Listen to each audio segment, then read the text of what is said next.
Dostlar, Stuttgart'tayım. Bilimin, sanayinin, sarayların şehri. Gelin sizlerle birlikte Stuttgart'ın adının nereden geldiğinden başlayalım ve devamında da buranın bazı özelliklerinden sizlere bahsedeyim. Bakalım buranın hikayesi neymiş, neler karşımıza çıkacak, neler göreceğiz, nelerle karşılaşacağız. Stuttgart dediğimiz şey aslında at bahçesi demek. Peki daha sonra ne oluyor? Bakın burası at ahırlarının bulunduğu, kraliyetin atlarını eğitmek için bataklığı kurutarak getirdiği yerde aslında. Ancak buraya gelirken bu iş bu kadar rahat olmuyor tabii ki. 10. yüzyılda buraya Kral Otto at çiftliği kurulmasını istiyor.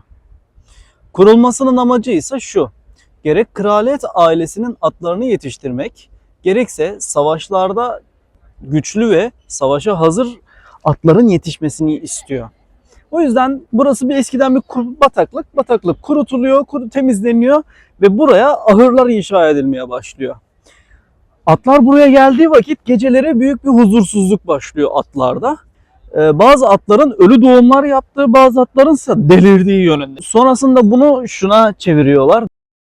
Her ne kadar Hristiyanlık devam ediyor olsa da burada eski tanrılara, eski inanışa yönelen insanlar da var. Buraya at çiftliği kurulduğunda diyorlar ki buradaki tanrılar rahatsız oldu. O yüzden atlarınıza huzur vermiyor. Ve burada bulunduğunuz sürece de bunlar huzur bulmayacak şeklinde bazı yorumlamalara gidiyorlar. Ancak yine de Kral Otto vazgeçmiyor ve buraya ahırları inşa ettiriyor.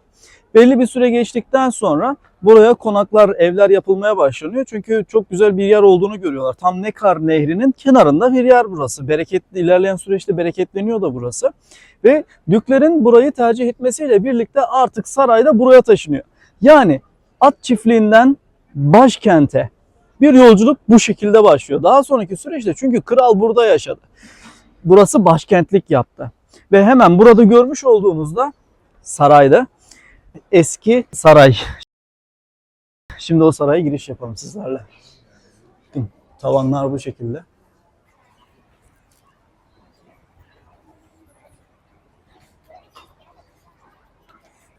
Ve saray bu şekilde karşımıza çıkıyor.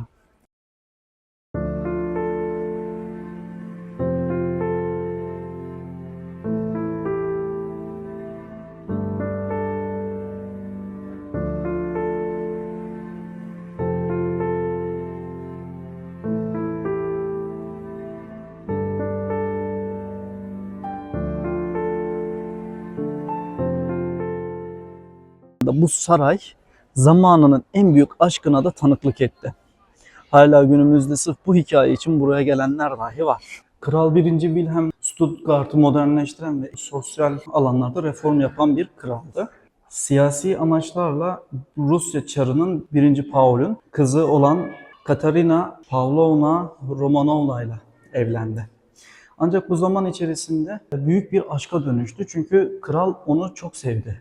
Ancak ne yazık ki 30 yaşına geldiğinde Katarina öldü ve kral onun ölümüne kabullenemedi. Katarina'ya da burada tepede çok güzel bir yer yaptırdı ve vasiyet olarak da kendisi de onun yanına gömülmek istedi.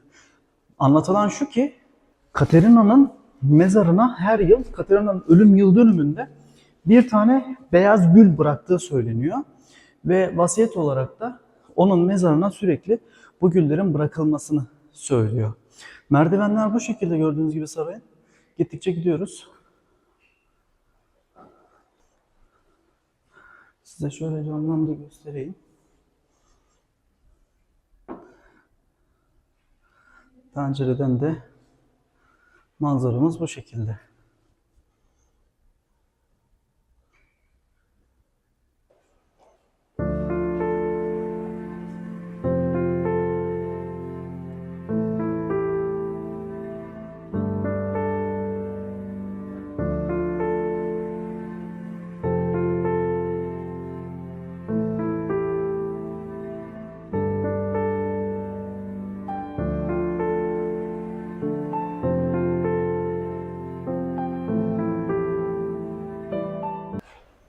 Evet, şu an sarayın terasına çıktım.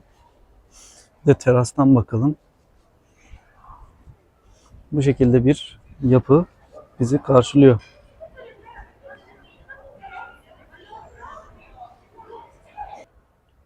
...1943 yılında Rosenfeld evinden Stuttgart'ta getirtilmiş bir giriş kapısı ve tavan penceresi. Burada sergileniyor. Aralarda yine böyle modern sanata dair eserler görebiliyorsunuz. Buradan eski saraydan izlemek epey keyifli. İşte burası çok kadim bir aşka ev sahipliği yaptı.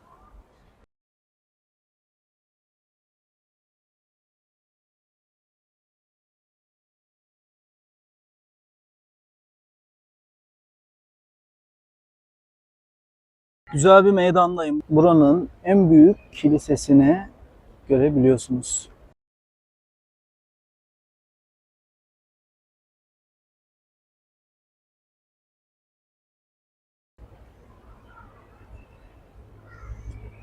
Şu an ziyarete kapalı. Çünkü içeride bir çalışma olduğu söylendi. Ancak Stuttgart'ın en büyük kiliselerinden birisi işte bu. Burada kiliselerde bazı dönemlerde sanatsal etkinlikler düzenleniyor. Bazı dönemlerde tiyatrolar düzenleniyor. O yüzden kimi zaman sırf bu etkinlikler için kapalı olduğu dile getiriliyor. Kapıda bekleyen görevliler bana şu an içeride bir etkinliğin olduğunu, ancak daha sonraki süreçlerde ziyaret edebileceğimi söyledi. Kilisenin şöyle etrafını dolaşıp baktığımızda ise gördüğünüz üzere kapının üzerine bazı işlemelerin yapıldığını görüyoruz. Ellerindeki mızraklara ve sırtında taşıdığı haça bakacak olursak İsa'nın çarmıha gerilişinin anlatıldığını söyleyebilirim.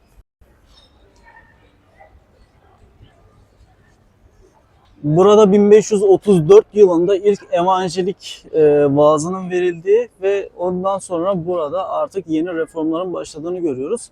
Kapıda da işte bu durum söylenmiş. Burada daha çok şeyler anlatılır. İsa'nın hayat hikayesi anlatılır kapılarda. Bunu Roma'ya gittiğinizde daha çok görürsünüz. Örneğin ben burada size belirteyim.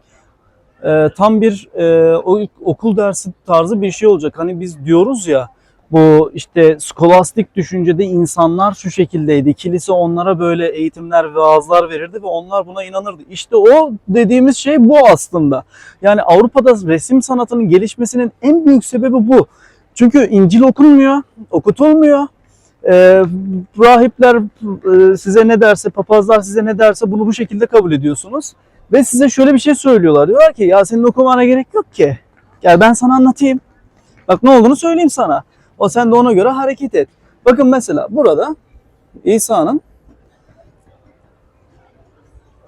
vaftizci Yahya tarafından vaftiz edildiğini görebiliyoruz. Burada tam da şurada o hikaye anlatılıyor. Bakın yine vaftiz ediliyor. Gördünüz mü? Da vaftizden bahsediyor. Yani bu kısım vaftiz olmanın gerekliliğinden bahseden kısım. Burada yine İsa'nın göğe yükselmesiyle alakalı kısım. Yani tamamen hikayelendirme şekli bu şekilde karşımıza çıkıyor.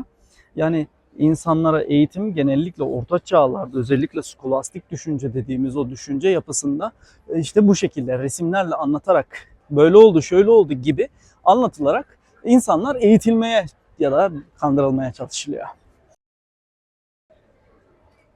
Daha sonra ne oluyor? Yine Almanya topraklarında bir gelişme yaşanıyor. Gelişmemiz ne? İncil'in Almanca'ya çevrilmesi. Martin Luther adındaki bir abimiz diyor ki yahu bu papazlar bizi kandırıyor olmasın ya. Ben diyor şu İncil'i bir çevireyim bakayım ya Almanca. Ne yazıyormuş kardeşim diyor. Kimse anlamıyor ki Latince. Neyse arkadaşım bu gidiyor. İncil'i Almanca'ya çeviriyor. Aslında papazların söylediği, vaat ettiği hiçbir şey yok. Yani bir ortada yanlışlık var. Ve bunun farkına varıyor. Reform başlattı. Aslında kendi isteğiyle bir şey yapmadı. Tek yaptığı şey insanlar İncil'i anlasın diye Almanca'ya çevirmek olmuştu. Ama sonradan protestanlık diye bir mezhep ortaya çıktı. bilinçli yaptığı bir şey değildi ama işin sonrasındaki işler buraya evrildi. Evet arkadaşlar, dediğimiz gibi bakın burası eski saray. Hemen burası yeni saray. Arkamda görmüş olduğunuz bir saray ve şu an içinde bulunduğum yerde saray bahçesi. Yeni Saray diye geçiyor. Genellikle Noel etkinlikleri, çocuk festivalleri, bugün çocuk festivaline denk geldim. Görmüş olduğunuz kalabalık çocuk festivalinden kaynaklı. Çocuk festivalleri ya da diğer festivaller hepsi burada gerçekleşiyor. Sarayın bahçesinde hemen görmüş olduğunuz gibi burada bir tane heykel söz konusu. 1841 yılında tahta çıkan 1. Wilhelm'in tahta çıkışının 25. yılı anısına yapılmış burası. Hemen tepedeki figüre bakacak olursanız biraz yaklaştırmaya çalışacağım. Hemen tepedeki figür zafer tanrıçası Concordia'yı temsil ediyor. Concordia'nın bir elinde defne dalı var, diğer elinde ise mızrak tutuyor. Yani bu şu anlama geliyor. Bir yandan barış, bir yandan da gücü temsil ediyor. Etrafında heykelin 4 tane kadın heykelleri görüyorsunuz. Bunların da her birinin anlamı var. Biraz yaklaşayım. Elinde kılıç kalkan tutan kadın askeriyeyi, burada elinde lir tutan kadın sanatı, elinde başak tutan kadın tarımı ve elinde yine ip yumağı tutan kadınsa sanayi, endüstriyi temsil ediyor. Şöyle bahçeye baktığımızda burada satranç turnuvalarının olduğunu görüyoruz. Şöyle ilerleyip saraya azıcık daha yakından bakmak istiyorum. Burada Dışişleri Bakanlığı ile Maliye Bakanlığı var. O yüzden ziyaretçi kabul edilmiyor buraya ve çok büyük bir saray. Ancak sarayın bahçesinde gördüğünüz gibi festival var. Çocuklar burada rahatlıkla eğleniyor aileleriyle birlikte. İşte burası da sarayımız. U düzeninde büyük bir saray. Burası devlet dairesi olarak kullanılıyor. Burada en önemli ya da en dikkat çekici şeye odaklanacak olursak tepedeki heykeller. Yani gördüğünüz gibi farklı farklı heykeller var. Ve bir dönem burada krallık yönetildi. Hemen sarayın yan tarafına baktığınızda da eski saray var.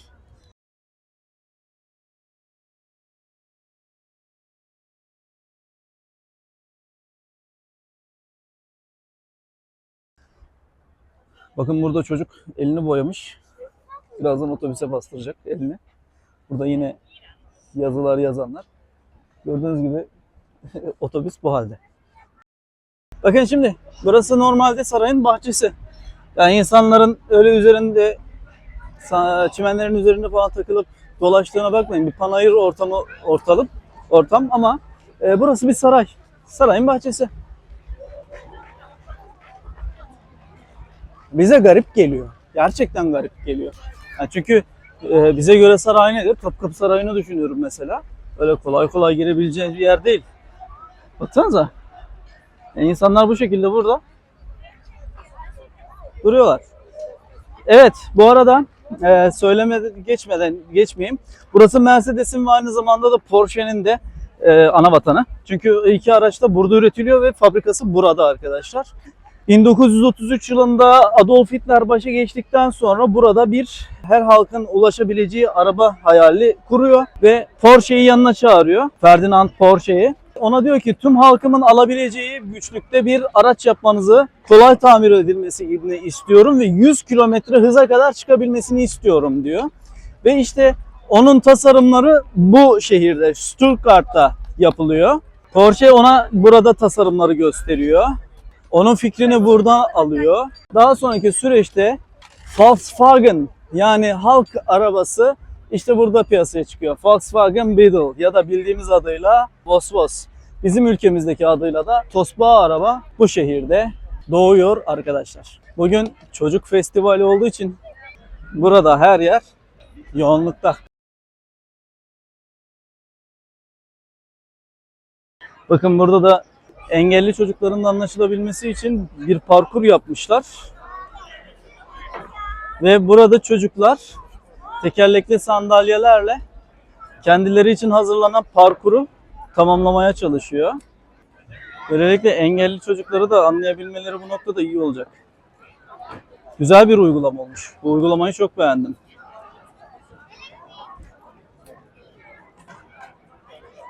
Evet, zorlandı, çıkamadı.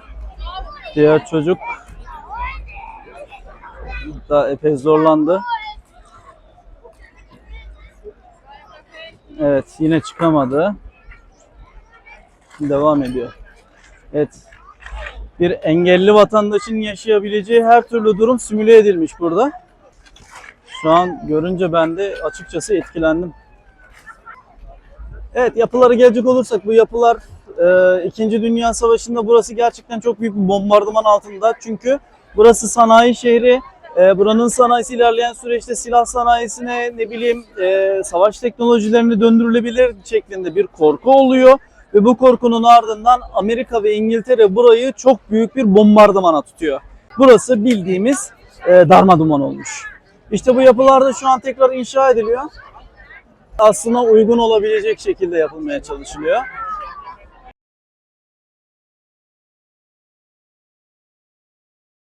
Bugün gerek karnavaldan gerekse alışverişten dolayı burası gördüğünüz gibi çok kalabalık.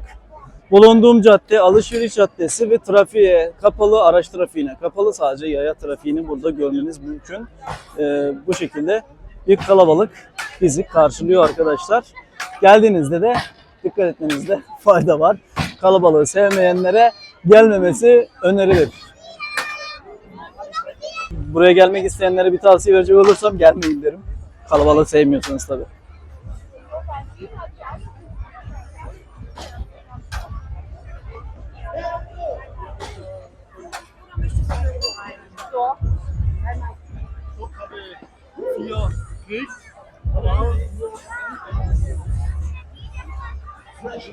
İşte burada eski saray, burada yeni saray. Burada insan kalabalığı, yiyecekler, içecekler. Yani güzel bir yer. Biraz da öteki tarafa bakalım isterseniz. Öteki tarafı da bir görelim, gözlemleyelim.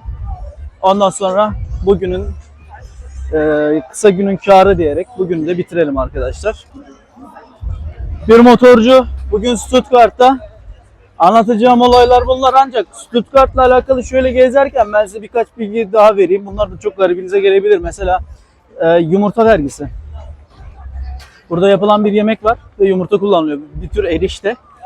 Onun yapımında yumurta kullanılıyor ve yumurta da Stuttgart'ta o dönemde çok az. Yani ancak deniyor ki bu kadar çok yumurta kullanıldı, bu kadar az yumurta olması, işte bulunamıyor olması. İster istemez bunun bir de vergiye tabi tutulması, dışarıdan gelenlere vergiye tabi tutulması bir yerden sonra insanlar arasında bayağı büyük bir probleme yol açmış ve kadınlar dünyadaki ilk direnişi Stuttgart'ta ellerine yumurta tavaları ve kaşıklar alıp birbirine vurarak burada başlatmışlar. Hani bu size bilmiyorum bir şeyler hatırlatıyor olabilir ama göndermem oraya değil. Kesinlikle yanlış anlaşılmasın. Dünyadaki ilk kadın direnişi olarak tarihe geçiyor. Yumurta vergisi ve ayak bastı parası dediğimiz işte Stuttgart'a giriş vergisi dediğimiz bir vergi uygulanıyor. Buna daha sonraki süreçte dediğimiz gibi insanlar, kadınlar daha doğrusu isyan etmişler ve tarihteki ilk kadın direnişi, örgütlü kadın direnişi olarak da tarihe geçiyor. Yani kadın başka bir şekilde nasıl direnecek, zaten eline tavasını, tenceresini almış, birbirine vurarak karşı çıkmış. Yani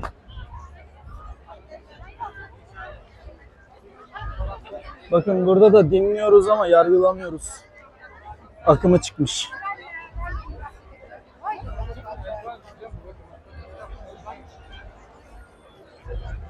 Bu gördüğünüz yer Almanya Stuttgart'ta Avrupa'nın en büyük alışveriş caddelerinden biri olarak geçiyor.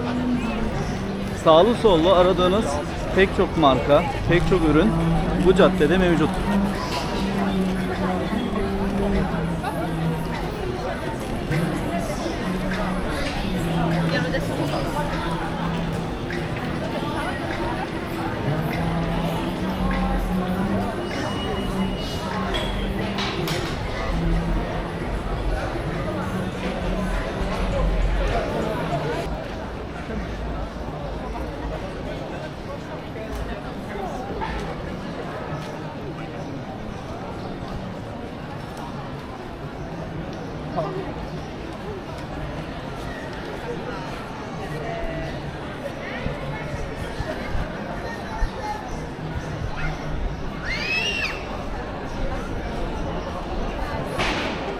İşte burası bizim alışveriş yerlerimiz. Size de bu şekilde göstermiş oldum. Uygun fiyatlı yerler bulabileceğiniz outlet'lar falan buralarda var. Stuttgart'ın merkezinde var. Yolunuz düştüğünde mutlaka Eski Saray, Yeni Saray ve en eski kiliseye uğramayı ihmal etmeyin. Benim programım yetişmedi. Yoksa Katerina'nın gömülü olduğu tepeye de çıkmak istiyordum ancak o ne yazık ki nasip değilmiş bugün. Bunları görmeden geçmeyin derim. Birlikte bugünkü programıma son veriyorum.